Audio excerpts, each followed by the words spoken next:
오늘부터 이제 빌립보서 강의를 시작하려고 합니다. 우리 다니엘서 가운데 하나님께서 1년 넘게 은혜를 주셨는데 이제 빌립보서 말씀을 우리가 이제 열었습니다. 거룩한 습관 캠페인으로 인해서 제가 중간중간 거룩한 습관에 대한 그런 말씀을 제가 드리겠지만, 그런데 이 1년 동안 2023년도에는 한 5개월 정도 분량보다 조금 더 길게 그 정도 말씀을 이렇게 나눌 텐데, 그러니까 대부분은요 2023년에 이 빌립보서 말씀을 로 은혜를 나누려고 합니다. 그럼 빌립보서는 짧은 4장으로 구성되어져 있습니다. 내용이 짧다고요, 이 깊이가 다른 서신서들과 견주어서 부족하지 않습니다. 사도 바울이 여러 서신서들을 썼는데 그 서신서들을 쓸 때마다 그 교회에 많은 문제들이 있어서 그것에 대한 해답으로 서신서를 쓰는 경우가 많아요. 대표적으로 고린도 교회를 향해서 그랬죠. 그런데 빌립보서는 느낌이 완전히 다릅니다. 사도 바울은 빌립보 교회의 문제를 다루기보다는요, 교회를 향해서 감사, 기쁨 이런 표현들을 더 많이 하는 것을 보게 됩니다. 그래서 첫 번째로 제가 오늘 말씀을 나누기 전에, 본문에 들어가기 전에 오늘 빌립보서에 대한 대략적인 내용에 대해서 제가 아주 중요한 부분을 하나만 언급하고 본문의 말씀으로 들어가려고 해요. 빌립보서는 옥중서신입니다. 옥중서신. 그래서 좋은 환경으로 시를 쓰지 않았습니다. 이 편지를 쓰지 않았다라는 것입니다. 빌립보 교회는 사도 바울의 사역을 참 잘 섬겼던 교회였어요. 사도 바울이 빌립보서를 쓸 때는 빌립보서를 개척하고 나서 한 10년이 넘게, 한 10년에서 한 12년 정도 지났을 때 사도 바울이 빌립보서를 쓰게 됩니다. 이 10년이 넘는 세월 동안 빌립보 교회는요 바울과 잘 동력했습니다. 바울의 사역을 잘 격려했습니다. 헌금도 많이 드렸고 함께 교제하면서 바울이 힘을 다해 복음 사역을 감당할 수 있도록 도왔던 참 좋은 교회가 빌립보 교회였어요. 그런 빌립보 교회, 참 내가 사랑하는 그 빌립보 교회를 향해서 사도 바울이 펜을 든 겁니다. 그런데 여러분, 이 사도 바울이 지금 펜을 들며 이 빌립보서를 쓰고 있는 그 장소가 어디예요? 그곳이요, 감옥이었습니다. 여러분, 여기에 깊은 영적인 의미가 있어요. 제가 대학 시절에 저희 과에서 저희 친구들과 저희 학우들과 함께 참 많이 불렀던 찬송이 있어요. 이 찬송이 축복송이었는데, 제가 학부 전공이 선교학이에요. 신학 중에서도 특별히 제가 선교학을 전공했는데, 그러니까 저도 그렇지만 제 친구들이 거의 대부분이 선교에 대한 마인드를 가지고 신학과를 가지 않고 선교학과를 왔거든요. 그러니까 우리 서로를 바라보면서 저희는 짠한 마음이 있었어요. 우리가 목회하는 것도 만만치 않을 건데 선교사로 살아가려고 하니까 이거 만만치 않을 거예요. 서로를 바라보면서 짠한 마음이 있었어요. 그래서 저희 과 안에서요 노래를 하나 지어서 부르기 시작했습니다. 그 축복송이 있는데 그 가사가 시편 27편 14절 말씀이에요. 너는 여호와를 기다릴지어다. 강하고 담대하며 여호와를 기다릴지어다. 여러분, 이 개역 개정인데 이 개역 개정 전에 개역 한글 성경에서는 너는 여호와를 바랄지어다. 강하고 담대하며 여호와를 바랄지어다. 이렇게 표현되어져 있거든요. 이 가사 그대로 축복송을 만들어서 저희 안에 서로 안에 친구들과 함께 참 많이 불렀습니다. 저희는 MT가 아니라 OT가 아니라 저희는 수련회를 했거든요. 신학을 하니까 이 수련회를 가서 얼마나 이 찬양으로 함께 부들켜 안고 울었는지 모릅니다. 이런 찬양이에요. 너는 여호와를 바랄지어다.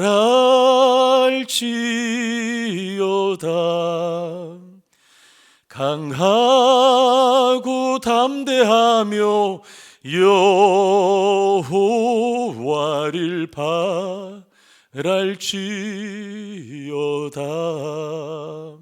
이런 곡이에요. 참 마음이 뜨거웠어요. 30년 전입니다. 제가 20살 때니까 30년 전에 우리 친구들과 함께 선교의 길을 걸어가겠다, 목회의 길을 걸어가겠다 하면서 서로 짠한 마음으로 우리 하나님만 바라보자, 우리 약해지지 말고 강하고 담대하게 하나님만 바라보자 라는 그런 의미로 서로 안에 많이 축복했습니다. 여러분, 얼마나 위대한 신앙의 고백입니까? 이제 갓 20살 된 애들이요, 이렇게 노래하고 찬양하고 축복하면서 그렇게 서로를 축복했습니다. 그런데 여러분, 이 시는요 다윗의 시예요. 다윗이 이 시를 언제 지었고 언제 불렀냐 하면 그의 가장 큰 고난 가운데 신앙의 고백으로 드렸던 내용이 너는 여호와를 바랄지어다, 강하고 담대하게 여호와를 바라며 기다릴지어다. 그의 인생의 가장 큰 위기의 순간에 이 시를 지었고요, 이 시로 노래하고 하나님 앞에 찬양했습니다. 다윗은 사울의 질투로 인해서요 날마다 죽을 위기였습니다. 오늘 죽지 않으면 내일 죽으려나 그렇게 도망자의 신세로 살았습니다. 그런데 다윗은 그런 고난 가운데서 좌절하지 않았어요. 다윗은 믿음의 고백을 합니다. 나는 믿음으로 여호와를 바랍니다. 내 시선은 주님께 있습니다. 주님을 기다립니다. 소망 중에 주님을 바라고 주님을 기다리겠습니다. 여러분, 이것이 고난 가운데 있었던 다윗의 관점이었고 신앙의 고백이었어요. 오늘 본문이 마찬가지입니다. 바울이 빌립보 교회에 이 귀한 서신을 쓸 때 그는 감옥 안에 있었습니다. 그가 잘못한 것도 없어요. 예수를 전하다가 복음을 전하다가 그는 복음을 위해서 감옥에 갇혔습니다. 로마에도 복음을 전하기 위해서 그는 일부러 감옥에 갇혔습니다.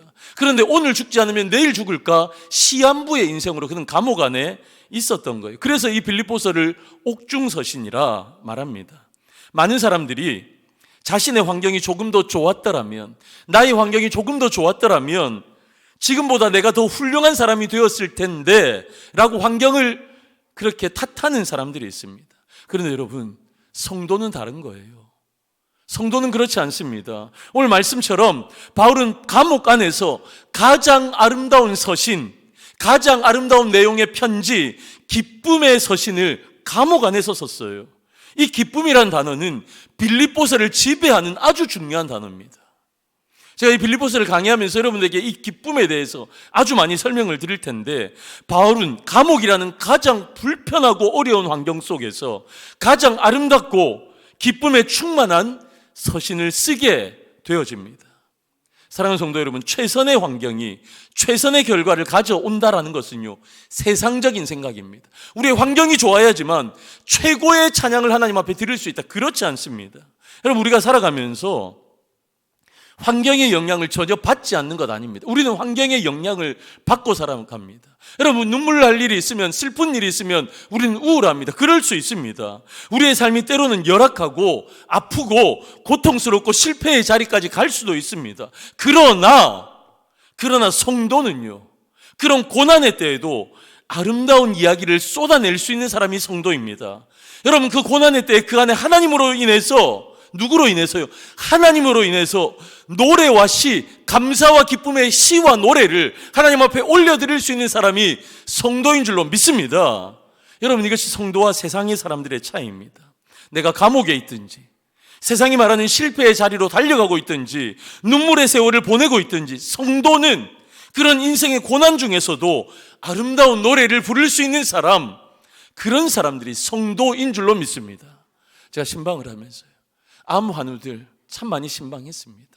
여러분, 그런데요, 제가 오히려 말씀을 전하고 복음을 전하기 위해서 위로하려고 신방을 갔는데 제가 오히려 더 도전과 은혜의 시간들을 보낸 적이 많습니다. 암으로 인해서 힘들어하는 우리 성도님들이 오히려 저를 격려하고 위로하는 성도님들이 계시더라고요. 여러분, 이것이 성도의 삶입니다. 빌립보서는 그 성도의 삶이 무엇인가, 성도의 삶의 진수가 무엇인가 우리 가운데 보여주시는 거예요. 오늘 본문의 말씀으로 이제 들어가 봅니다. 오늘 본문의 말씀은요, 세 가지 중요한 부분을 우리 가운데 말씀하십니다. 첫째, 발신자가 누구냐? 둘째, 수신자가 누구냐? 셋째, 발신자가 수신자에게 하는 첫 번째 인사의 내용이 뭐냐? 이 세 가지를 말씀하십니다. 첫 번째입니다. 발신자가 누구라고요? 그리스도 예수의 종 바울이라 라고 말씀합니다. 그런데 여기에서 조금 우리가 눈여겨보아야 될 게 있는데, 여러분, 바울만 이 발신자라고 말하는 게 아니라요, 바울 뒤에 누가 이름이 나와요? 누구예요? 디모데가 나와요. 바울과 디모데가 이 편지를 쓰고 있다 말합니다. 여러분, 이 표현은 바울과 디모데가 이 공동으로 이 편지를 썼다라는 그런 내용이 아니에요. 바울이 쓰고 있어요. 그런데 디모데는 바울이 사역하는데 열심히 바울을 도왔던 가장 최측근에 있는 아들과 같은 동역자였어요. 그런데 디모데는 이거를 하나도 쓰지 않았는데 바울은 자기의 이름 뒤에 디모데의 이름을 썼습니다. 엄밀히 따지면 굳이 디모데를 쓰지 않아도 되는데 자신의 이름 뒤에 디모데를 썼다. 저는 이 말씀을 통해서 저는 이런 묵상을 해봤어요. 바울은 동역자들을 존중히 여길 줄 아는 사람이구나. 동역자를 존중히 여길 줄 아는 사람. 여러분, 진짜 좋은 사람은요, 좋은 사역자는요, 사역을 잘하고 못하고 이전에 여러분 인간적인 냄새가 나는 사람이 좋은 사역자예요. 좋은 사역자가 되기 전에 좋은 사람이 돼야 돼요. 저는 바울 선생님이 그랬다라고 믿습니다. 여러분, 저는 이 말씀을 통해서 저는 제 개인적으로 묵상한 내용이 있어요. 여러분, 사역을 하다 보면 모든 스포트라이트가 담임 목사에게 집중되어집니다. 여러분, 부교육자들은요, 그냥 담임 목사를 돕는 사람 정도로, 맞습니다. 질서상 그렇습니다. 제 목회를 돕기 위해서 우리 많은 부목사님들, 전도사님들이 계십니다. 그래서 뭔가 하게 되면요, 모든 스포트라이트를 제가 받아요. 맞습니까? 틀립니까? 맞습니다. 그럴 수 있습니다. 그런데요, 진짜 좋은 담임 목사님은요, 부교육자들을 세워줄 수 있는 사람이죠. 제가 오늘 이 말씀을 묵상하면서 제 개인적인 묵상이에요. 그래야 되겠구나. 우리 부목사님들, 우리 전도사님들 얼마나 수고하시는데 제가 백조처럼 이렇게 설교하고 목회하기 위해서 우리 부교육자들이요, 얼마나 밑에서 백조가 발을 구르듯이 그 우아함을 유지하기 위해서 발을 구르듯이 얼마나 노력하는지 모릅니다. 여러분, 우리 부교육자들을 더 존중히 세워주는 담임 목사 되어야 되겠구나. 저는 그런 생각이 들었습니다. 여러분들도 여러분 이 모양 저 모양으로 함께 사역하는 동역자들이 계실 겁니다. 귀하게 여겨주십시오. 여러분, 귀하게 여겨주십시오. 우리 찬양대 여러분, 알토가요 테너를 향해서 우리가 더 낫지 그럴 필요 없어요. 테너는요 베이스를 향해서 너는 소리도 잘 안 나잖아. 그럴 필요 없어요. 우리 모두가 귀한 동역자인 줄로 믿습니다. 여러분, 오늘 사도 바울은요 더불어서 그 자신을 소개하는데 그리스도 예수의 종이라고 자신을 소개합니다. 사도 바울은 자신의 서신서에 총 164번이나 그리스도 예수라는 표현을 써요. 이렇게 많은 표현을 사도 바울 선생님이 쓰고 있는 이유는 사도 바울의 가장 핵심적인 사상이, 가장 핵심적인 신앙과 신학이, 그 내용이요 예수 그리스도였기 때문에 그렇습니다. 여러분, 여기서 자신을 소개할 때 종이라 말하는데 이 종은요 헬라어로 둘로스라는 단어입니다. 당시의 종은요 여러 가지 이렇게 신분이 있었습니다. 종이라고 다 같은 종이 아니라 신분의 격차가 있었어요. 둘로스는 그 중에서도 가장 하찮은 일을 하는 종이었습니다. 둘로스는 자신에게는 의사결정권이 없었어요. 그냥 주인의 뜻에 완전히 복종하는 사람들이었습니다. 그래서 둘로스 이 종들은요 권리도 없고 자유도 없고 자기 주장도 할 수 없었어요. 심지어는 죽고 사는 것도 내 마음대로 할 수 없는 사람들이 둘로스가 결혼을 합니다. 그러니까 아이가 생겨요. 근데 그 아이조차도 내 소유가 아니라 주인의 소유가 되어버리는 둘로스는 이런 비참한 인생이었습니다. 그런데 사도 바울은요 자신을 소개하면서 예수 그리스도의 둘로스다. 나는 예수 그리스도의 둘로스다. 왜 둘로스입니까? 사도 바울이 왜 둘로스예요? 사도 바울은요 존귀한 사람이었습니다. 빌립보의 성도들이 정말 존경하고 존중하는 그들의 탑 리더였습니다. 종이기도 하지만요, 여러분, 하나님의 말씀을 전하는 목사님들은요 어떤 사람? 하나님의 사자예요, 사자. 여러분, 존중을 받으셔야 되는 분들입니다. 그런데 사도 바울은 자기를 향해서 내가 하나님의 사자느니, 내가 교회 탑 리더니 뭐 이런 얘기 하지 않습니다. 여러분, 그는요 자신을 둘로스의 종이라고 말하면서 뭐라고 고백하는 거예요? 그의 신앙의 고백인데 그리스도를 향한 자신의 절대적인 순종에 대해서 말씀하고 있는 겁니다. 내가 내 마음대로 하는 게 아니에요. 나는 그리스도에게 전적으로 순종하는, 나는 없는 사람입니다. 나를 통해서 예수 그리스도만 드러나는 사람입니다 라고 고백하고 있는 거예요. 여러분, 그리스도가 어떤 의미입니까? 기름 부음 받은 자라는 거예요. 기름 부음 받은 자. 이 그리스도라는 헬라어를 왜 원래의 의미, 이 히브리어는요 메시아라는 뜻입니다. 그리스도가 똑같은 말이에요. 예수라는 뜻은 어떤 겁니까? 여호와는 구원이시다. 그러니까 그리스도 예수의 종이라고 할 때 그의 신앙의 고백은요, 예수 그리스도가 이스라엘이 우리가 그렇게 고대하고 기다렸던 그분이 우리의 메시아이시다, 우리의 구원자이시다, 우리의 왕이시고 우리의 주인이시다 라는 고백입니다. 그래서 그리스도 예수의 종이라는 그 자신에 대한 속에는요, 그의 신앙의 고백이 내포되어져 있는데, 그리스도께서 우리의 왕이십니다, 주인이십니다 라는 그의 신앙의 고백이 여기 포함되어져 있는 것입니다.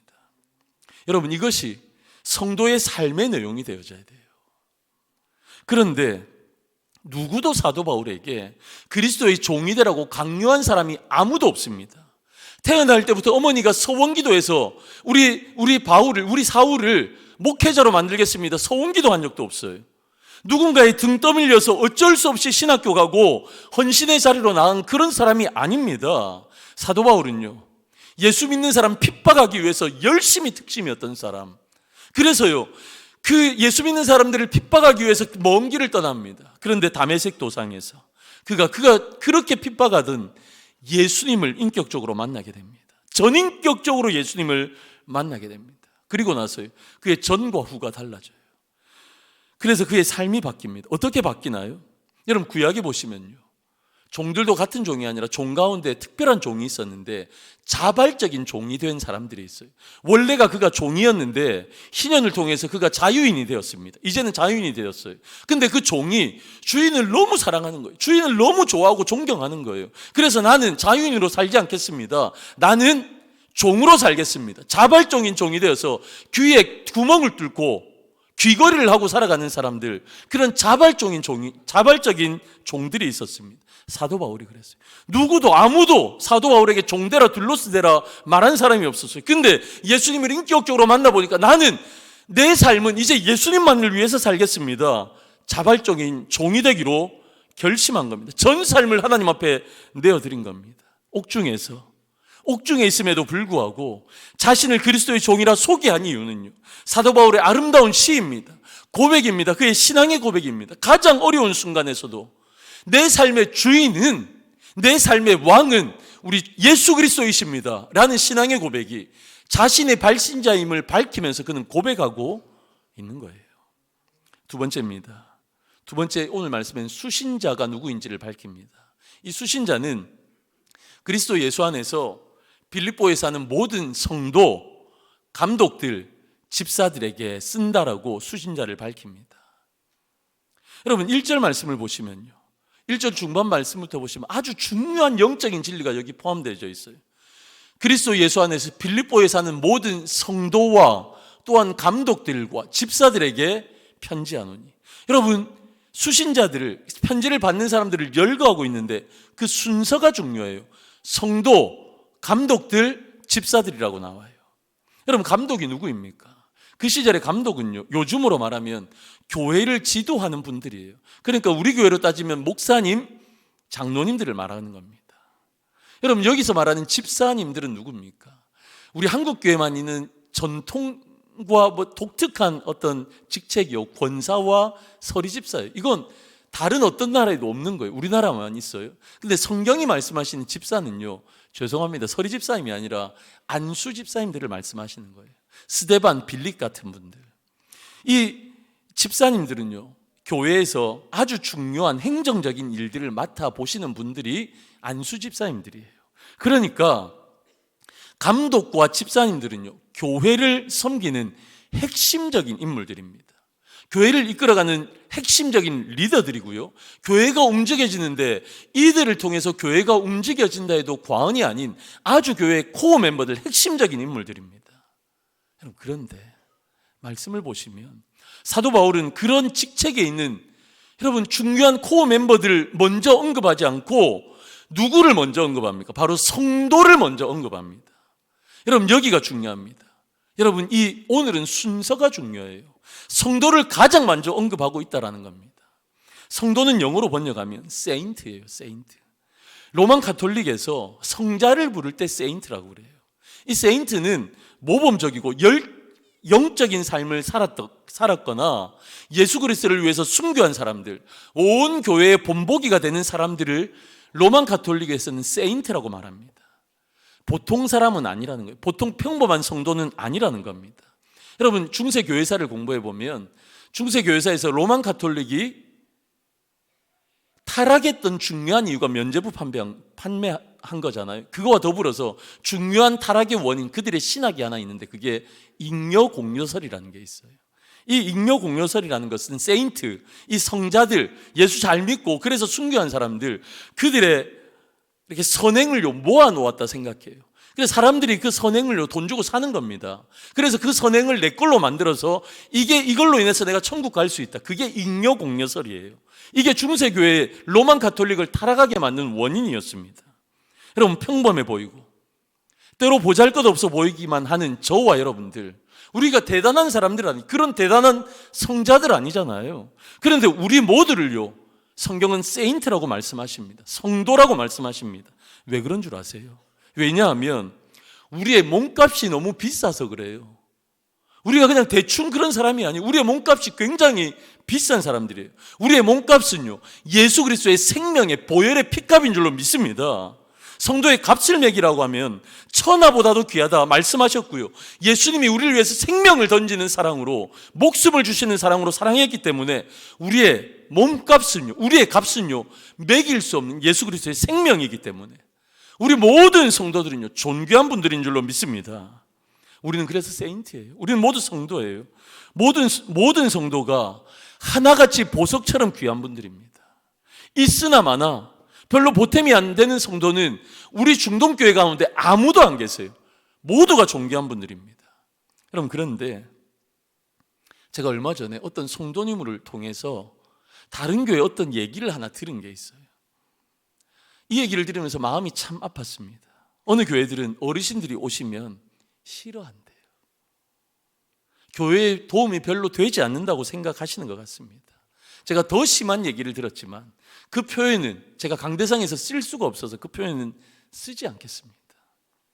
사랑하는 성도 여러분, 우리의 인식이 언제부터인지 젊은 성도는 귀하고 헌금 많이 내는 성도는 귀하다고 생각하는 그런 경향이 있습니다. 겉보기로 판단해서 교회에 이익이 되지 않는 성도들은 반기지 않는 그런 문화가 언젠가부터는 조금씩 싹트고 있는 모습이 교회들마다 생겨나고 있습니다. 이건 제 얘기가 아니라요, 성도님을 통해서 들은 실화입니다. 우리가 살아가는 세상 속에 어찌 교회가 이럴 수 있습니까? 교회가 이익이 우리의 목적이라면, 헌금이 많이 나오는 것이 우리의 목적이라면, 숫자가 많아져서 많은 일들을 하는 것이 우리의 목적이라면, 우리 교회가 성장하는 것이, 부흥하는 것이 목적이라면 우리 중동교회가 세상에 기업과 다를 바가 뭐가 있냐는 거예요. 여러분, 같은 성도라도 목사님은 더 귀하고 장로님은 더 귀하고 일반 성도는 덜 귀하다. 여러분, 이런 사상이 도대체 어디에서 기초를 두고 있는 거냐는 겁니다. 교회 중직자는 더 귀하고 이제 새로운 새신자는 덜 귀하고 헌금 많이 내는 성도는 더 귀하고 헌금 작게 내는 성도는 덜 귀하고, 여러분, 이런 사상이 도대체 어디서 나왔냐는 겁니다. 이건 아주 우리의 심각한 착각이에요. 이것이 교회 안에 들어온 세속화입니다. 세속화. 예수님을 닮아가야 하는 교회가 세상과 다를 바가 없이 세속화되어지는 아주 중요한 흐름의 과정이라는 겁니다. 보이는 것에 우리가 너무 집착합니다. 하나님의 나라는요, 세상과 반대 개념입니다. 가난하고 연약한 자들이 더 대우받는 곳이 교회가 되어야 할 줄로 믿습니다. 더 많이 가지고 강한 이들이 약한 자들을 돌아보고 그들을 더 존귀하게 여기며 섬기는 곳이 교회가 되어야 할 줄로 믿습니다. 제가 자꾸 이거 하는데 1, 2부, 2부에도 자꾸 흥분이 돼가지고요. 죄송합니다. 흥분해서. 여러분, 우리 사랑하는 중동교회는요, 성도가 최고인 교회가 되어지길 주님의 이름으로 축원합니다. 오늘 말씀처럼 목사와 장로, 집사와 권사는 섬기는 이들이에요. 더 예수님을 닮아가서 예수님처럼 섬기라고 하시는 거예요. 여러분, 우리 예수님이 어떻게 하셨어요? 무릎을 꿇고 제자들의 발을 씻기셨어요. 교회 중직자는 그렇게 살아가는 섬기는 이들입니다. 가난하고 연약한 이들이, 연약하고 힘없는 분들이 더 존귀함을 받으시는 그런 일들을 위해서 부르심을 받았다는 거예요. 우리 교회는 그런 교회가 되어야 할 줄로 믿습니다. 그러면 우리 중직자들은 너무 불쌍하잖아요. 저도 너무 불쌍하지 않습니까? 그런데 여러분, 우리 중직자들에게, 우리 목사님들에게, 그리고 우리 장로님들, 우리 권사님들, 안수 집사님들에게 제가 다시 한번 부탁을 드립니다.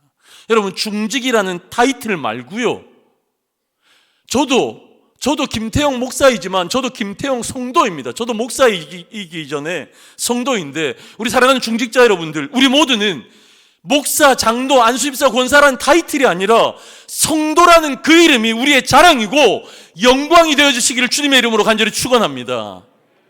사도 바울은 그런 존귀하신 성도님들에게 지금 이 편지를 쓰고 있는 겁니다. 마지막입니다. 사도 바울이 첫 인사의 내용을 나누는데, 그것이 무엇이냐면 은혜와 평강이 있을지어다 라고 나눕니다. 사도 바울은, 제가 설교를 하잖아요. 설교를 이렇게 합니다. 그리고 마지막에 제가 뭐 하죠? 축도예요. 사도 바울은 다 뛰어넘습니다.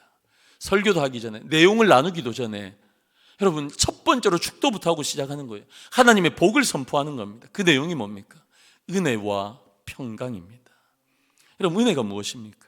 은혜는요, 값 없이 주시는 하나님의 선물이에요. 우리의 자질, 우리의 가능성, 우리의 어떤 착하고 선한 일에 근거해서 하나님이 주시는 게 아니에요.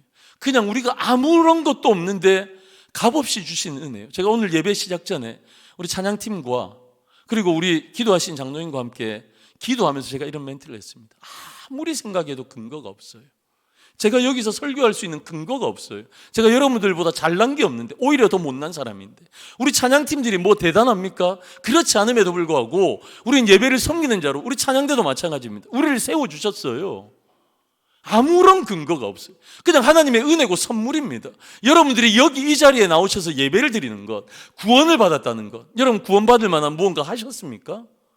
구원받기 위해서 하나님 앞에 예쁨 받을 만한 무언가를 하셨습니까? 우리는 다 죄인인데요. 근데 하나님께서요, 그냥 선물로 은혜의 선물을 주신 겁니다. 여러분, 평강이라는 것이 무엇입니까? 이 평강이라는 어원적인 의미는요, 전쟁의 소용돌이와 혼란 상태에서 벗어난 평화의 상태라는 말입니다. 이 평화의 상태, 전쟁과 반대, 그러니까 모든 일이 안정적이고 건강한 상태를 의미하는 것, 이게 평강입니다. 여러분, 그런데 여러분, 여기서 중요한 게 있어요. 오늘은 다 순서가 중요해요. 은혜와 평강, 이 순서가 중요합니다. 뭐가 먼저 나와요? 은혜가 먼저 나오고 그 다음에 평강이 나오는 거예요. 그러니까 평강은, 여러분 그렇게 누리고 싶은 여러분 삶의 평강, 평화, 평안은요, 은혜의 열매라는 거예요. 평강은 하나님의 은혜로부터 시작되어지는 겁니다. 은혜 없는 평강은 있을 수가 없다는 겁니다. 저번 주에 우리가 새학기 특세를 했어요. 새학기 특세를 하면서 제가 수요일 날 제가 말씀을 전할 때 교만하고 정직하지 못한 바벨론의 모습을 몇 가지로 설명을 드렸습니다. 그 가운데 하나가 하박국 2장 9절에 재앙을 피하기 위해서 높이 살려고 한다, 거짓 평안을 추구한다라는 말씀을 드렸어요. 여러분, 바벨론은요, 우리가 살아가고 있는 세상을 의미하는 것입니다. 이 세상은요, 거짓 평안을 추구합니다. 더 높은 곳에 올라가면 우리는 평안할 거야, 그런 생각이 우리의 마음을 지배합니다. 그래서 모두가 출세와 성공을 위해서 살아갑니다. 더 높은 곳에 올라가면 평안할 거야, 더 많은 돈이 있으면 내 삶이 평안할 거야, 돈과 권력이 나를 보호하고 평안을 줄 것이라고 믿기 때문에 우리는 돈에 그렇게 목숨을 걸고 우리는 살아가는 연약한 사람들입니다. 여러분, 그런데 과연 이런 것들이 우리 가운데 평강을 줄 수 있나요? 돈이 우리 가운데 진짜 평안을 줄 수 있나요?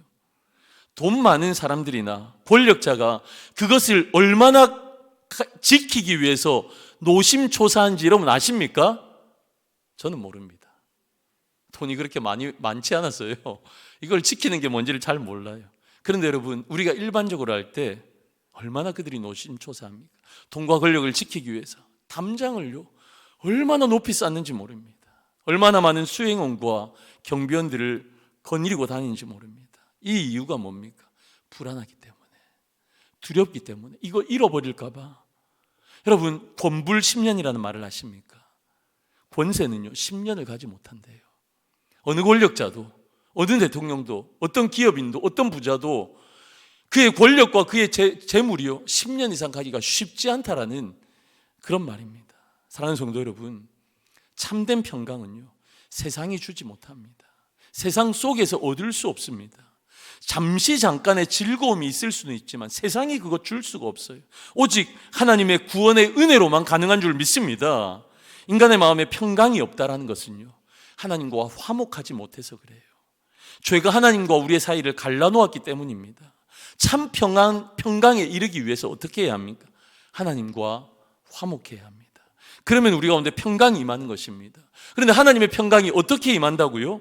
오직 예수 그리스도를 통해서만 가능합니다. 이것이 구원의 길이거든요. 이것을 하나님께서 우리에게 베푸시는 은혜라고 말하는 겁니다. 그래서 평강은 하나님의 은혜로부터 시작되어진다. 사도 바울 선생님은요, 다른 내용 다 접어두고 가장 중요한 말씀을 처음에 떡하니 핵폭탄처럼 선언하시는데, 은혜와 평강이 너희 가운데 있을지어다. 은혜로 말미암은 그 평강이 너희 가운데 있을지어다. 사도 바울 선생님은 첫인사로 이 축도를 하고 있는 것입니다. 사랑하는 성도 여러분, 오늘 말씀을 정리하려고 합니다. 빌립보 교회에 보내는 사도 바울의 첫 인사를 통해서 우리는 위대한 몇 가지를 발견합니다. 사도 바울조차도, 그렇게 위대한 신학자고 목회자고 선교사인 사도 바울조차도 자신을 예수 그리스도의 둘로스라고 표현합니다. 나는 없고 예수로만 살아가는 인생이라고, 하나님이 나의 왕이시라고 그는 믿음으로 고백합니다. 그리고 다른 사람들을 바라보면서 당신은 세인트입니다, 존귀한 성도입니다 라고 고백하며 그들을 섬기기로 작정한 사람이었습니다. 여러분, 그런데요, 이 나라는 존재가 너무 역설적인 거예요. 나라는 존재가, 우리는 둘로스의 고백으로 살아야 하고 다른 사람들을 존귀하게 바라보며 살아야 하는데, 여러분, 이것이 바뀌어지면 큰일 나는 거예요. 그래서 제가 오늘 설교의 제목을 거꾸로 되면 큰일 납니다 라고 쓴 거예요. 여러분, 우리가 내가 나를 바라볼 때 나는 존귀한 사람입니다 라고 생각하고요, 다른 사람들은 당신은 둘로스예요. 여러분, 이렇게 거꾸로 되어지면 우리의 삶이요, 엉망진창, 우리 교회가 엉망진창, 이 사회는 엉망진창이 되는 겁니다. 여러분, 우리는요, 어떻게 살아야 합니까? 하나님 앞에서는 둘로스의 겸손함으로 살아야 됩니다. 내가 나를 바라보면서 내가 얼마나 죄인이고 연약한 인생인지, 내가 하나님 앞에 둘로스입니다, 하나님이 내 인생의 주인이십니다, 믿음의 고백이 있어야 합니다. 또 다른 한편에서는 우리 사랑하는 성도들, 나의 동역자들을 바라볼 때 그들을 더 존귀하게 세우는 것입니다. 그래서 그들을 세인트, 존귀한 성도라고 그들을 부를 수 있어야 합니다. 그래서 여러분, 우리 중동교회는요, 우리 중동교회에 속한 모든 사랑하는 성도님들은 이런 의미로 주님의 은혜와 평강이 충만한, 예수로 충만한 삶을 살아가시는 우리 모두가 되어지기를 주님의 이름으로 간절히 축원합니다. 할렐루야.